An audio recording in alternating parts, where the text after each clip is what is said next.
A-t-il trouvé sa limite, ce Balardi, avec l'augmentation de la concurrence en termes de qualité? Est-il encore un taulier selon vous à l'Olympique de Marseille? Vous nous appelez au 32-16 pour en débattre.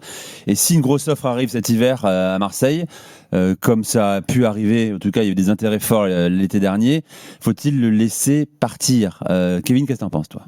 Qui n'est pas le plus grand défenseur de Balardi depuis 5 ans. Je vais laisser surtout Walid d'abord parler et puis je réagirai après. D'accord, c'est facile. Tu fais ce que tu veux. C'est lui qui sert en fait. Ouais, toi, t'es au bouton, toi, en fait. Voilà, c'est ça. D'accord, ok, très bien, super. Je vais demander à Walid ce qu'il en pense. Tu crois encore à Balardi? A-t-il touché sa limite? A-t-il encore une marge de progression ou pas? Parce que c'est ce que dit De Zerbi. Il y a plusieurs choses. Bon, c'est intéressant ce que dit De Zerbi. En plus, il se rapproche de la vie de Kevin, donc ça va être intéressant de le décrypter. Maintenant, moi, sur la dynamique de Balardi, on n'apprend rien en fait. On n'apprend rien des qualités et des défauts de Balerdi sur la séquence. Moi, je l'ai trouvé très bon contre Newcastle et contre Lille notamment. Bon, il est sur le banc contre l'Union Saint-Gilloise. Il y a un choix de fait avec Balerdi sur le banc, mais qui rentre à la mi-temps.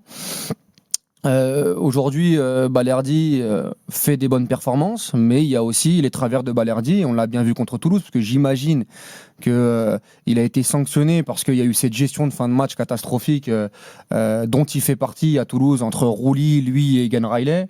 Parce que sur la touche notamment, il va encore invectiver un attaquant alors qu'il doit être concentré. Il y a une relance à faire qui n'est pas bien faite. Et c'est le gros problème de Balerdi. Moi, j'étais à Bollard. Il n'a pas 20 ans, il a 26 ans. Hein. Ouais, voilà. C'est pour ça qu'on se pose la question. C'est un peu comme le Verratti avec les cartons jaunes. C'est vraiment pour moi, c'est sa grosse faille sur la gestion émotionnelle. Et c'est pour ça que pour moi, je dissocie le Balerdi défenseur et le Balerdi leader, et notamment capitaine, où moi, ça pour le coup, je l'ai jamais défendu là-dessus, et je pense que c'est pas un capitaine et c'est pas un leader de vestiaire, mais je me rappelle, moi, à Bollard, il rentre, il est remplaçant, je crois, il rentre sur le corner qui amène le but et le CSC de Pavard, il fait une petite pichenette à Gradit, pour rentrer déjà dans une bataille psychologique. Je me dis, mais qu'est-ce que tu fais en fait, Léo, là?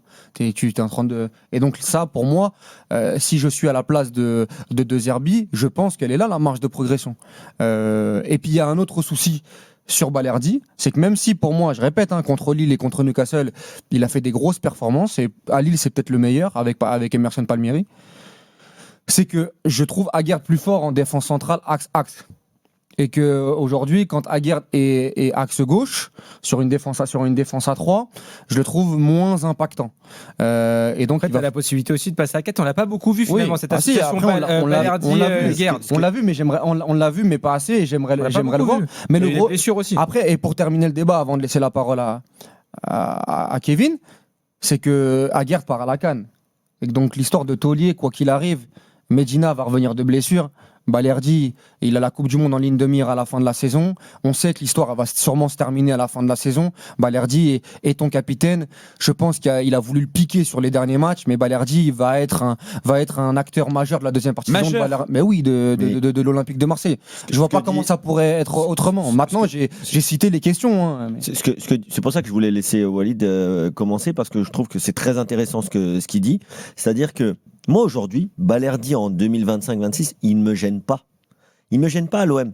Il ne me gêne pas dans ce rôle qu'il a depuis quelques semaines. Moi, je le trouve bon. Il ne se gêne pas sur le banc, quoi. Non, c'est pas ce que je veux dire. Mais non, pas en leader de défense, quoi. Voilà. C'est ça que tu veux dire. Mais tu es d'accord avec moi sur Newcastle et Lille, contre Newcastle, il est très bon. Il prend le jaune d'entrée, tu te dis, là, pour le coup, il est mort. Je me suis dit, il est mort. Et par contre, la façon dont il a géré tout le reste du match, franchement, il a été très bon. Mais contre Lille, quand il est bon, je le dis. Mais c'est ça le problème, on va en parler avec Cherki. C'est-à-dire que c'est très bien qu'on fasse ces deux débats-là ce soir, avant les vacances. C'est des joueurs qu'on analyse depuis... C'est quoi, c'est la mise au point? C'est quoi? Balerdi, c'est un joueur qu'on analyse depuis 5 ans. Pareil pour Cherki. Mais aujourd'hui, le joueur qui est Balerdi, dans une équipe de l'OM, avec des mecs comme Aguerd à côté de toi, et là je le défends en fait, avec des gars comme Medina, qui sont en plus argentins, avec un mec... Pour l'instant, on l'a pas vu, Medina. Oui, mais j'espère qu'on va voir. Et Aguerd, il y a un avant et après Pubalgi. Oui, mais parce que je le trouve, moi, je suis un grand défenseur d'Aguerd. Mais là, il a pas été mauvais quand même. Il coûte quand même. Mais contre Lille, il est en difficulté pour le coup. Et à Monaco, il peut coûter un but à la Balerdi à un moment donné. Contre Toulouse, oui, ils prennent un but, mais le mec, il va à 2000, il est en pleine bourre. Ouais, mais ça arrive. Mais il fait une Balerdi un peu trop ambitieux, tu sais, dans le fait d'aller chercher le défenseur. Mais pour moi, il défend quand même très intelligemment parce que même là, dans le dernier match, il te fait 2 ou 3 sauvetages à un moment. Oui, il te fait un sauvetage sur Biret, mais en première mi-temps, il peut te coûter aussi un but sur l'incompréhension avec Rouli. Non, je te dis que pour moi, c'est Rouli. Rouli, des fois aussi, il est très téméraire, il sort très loin de son but. Et c'est son jeu. Ok. Mais ce que je voulais dire sur Balerdi, le gars, ça fait 5 ans qu'on l'analyse. Mais aujourd'hui, dans une équipe de l'OM où il n'est plus le pilier, il n'est plus le seul gars que tu dois. Il est dans une rotation avec 3-4 défenseurs de haut niveau. Moi, ça me gêne pas qu'il rentre. Il est à sa juste place pour toi. Pour moi, il est à sa juste place. Quand il rentre et il va tout donner parce qu'il veut montrer qu'il peut jouer, parce qu'il veut montrer. Par contre, s'il est dans son fauteuil de sénateur, je suis capitaine de l'OM. Déjà, je sais pas qui là. Enfin, pour le coup, pour moi, Deserbi, c'est une énorme erreur, même si je connais pas tous les joueurs. Et il a été aussi nommé, quand il a été nommé capitaine, Højbjerg n'était pas encore là. Ouais. Et peut-être qu'il voulait pas mettre un nouveau. Mais pour moi, le capitaine, c'est Aguerd ou Højbjerg. Pour moi, il n'y a pas photo. Donc, je te dis, moi, les matchs qu'il fait en ce moment, il me gêne moins. Parce que aussi, quand il fait une erreur, souvent il est rattrapé par un meilleur joueur à côté de lui qui va le rattraper. Mais aujourd'hui, maintenant, si tu me demandes s'il y a une grosse offre cet hiver, il y a 2 choses. Si Marseille a un bon remplaçant, il faut le laisser partir. Par contre, si Marseille n'a personne... C'est quoi une bonne offre ? Je sais pas, après, moi, je vais pas faire le S'il y a 50 millions de l'Arabie Saoudite, tu l'emmènes en 30 millions. Bien sûr. Oui, mais 30 millions, tu le lâches pour la deuxième partie. Avec un millions. garde post-Cannes où tu sais pas comment il va. C'est ce que j'allais dire. 30 millions, normalement, c'est 25-30 millions. Moi, je pense que tu as 30 millions à la fin de la saison, quoi qu'il arrive. Si tu le mets sur le marché. Attention, pas s'il est après la Coupe du remplaçant Monde. derrière les... Non, mais c'est ça l'enjeu de la deuxième partie. Jimmy. L'enjeu de la deuxième partie de saison de Balerdi, il est aussi économique. C'est parce qu'à un moment donné, tu vas devoir. On a écouté Longoria tout à l'heure. Tu vas devoir dégraisser. Si c'est pas cet hiver, c'est cet été. Et si tu veux le valoriser, il va devoir jouer. Mais c'était la façon, c'était la des champions à jouer quand même. Faut être sûr. Après, faut être sûr. T'es jamais sûr, mais faut avoir un gros joueur derrière. Oui, mais tu vas pas faire la saison avec Egan Riley comme numéro 4. Moi, je pense, c'est mon analyse, que c'était la vente programmée façon Luis Enrique de l'an dernier à l'Inter Milan.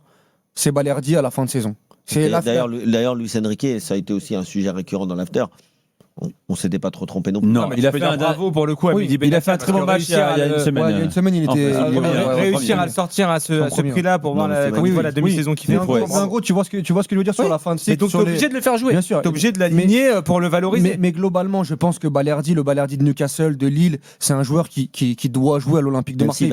Il va te crever une bien sûr, mais attention, mais je répète, moi, Benjamin Pavard, il est pas tout le temps très très bon à l'Olympique de Marseille, même dans sa manière de. Autant contre Monaco, je l'ai trouvé bon, mais il y a eu des matchs aussi où il est passé à côté. Il y a eu aussi des matchs où Pavard a été mis sur le banc. De toute façon, le choix à l'Union Saint-Gilloise, c'est quoi ? C'est Murillo et Palmieri à la place de Balerdi et de Pavard. Et ce qui est quand même sacrément osé quand il pense. Oui, mais tu vois, on critique souvent De Zerbi. Et ben là, encore une fois, il a eu le courage de faire ça. Et surtout, Murillo et Emerson ont des qualités très intéressantes parce qu'ils se projettent et ils peuvent être des solutions pour Weah ou pour de l'autre côté un Pachao. Donc t'as la chance d'avoir un secteur défensif aujourd'hui où t'as des possibilités, surtout avec le retour de Medina.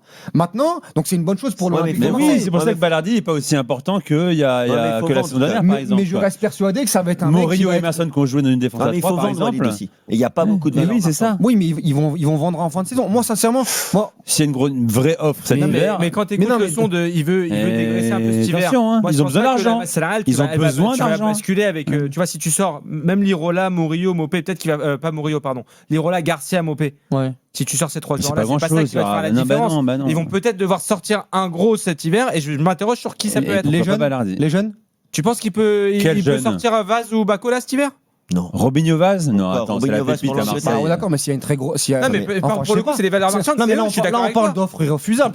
Balerdi, pour moi, il ira pas en Arabie Saoudite parce qu'il a la Coupe du Monde à la fin de la saison. Non, mais tes 30-40 millions d'euros de première ligue, tu peux peut-être les avoir sur Robinho Vaz. Parce qu'aujourd'hui, je sais pas si... Parce qu'il y a eu quelques rumeurs. Je sais pas, tu nous avais dit l'Atlético Madrid, l'Inter... Il y a eu des intérêts. Il y a eu Newcastle, l'Atlético de Madrid l'été dernier.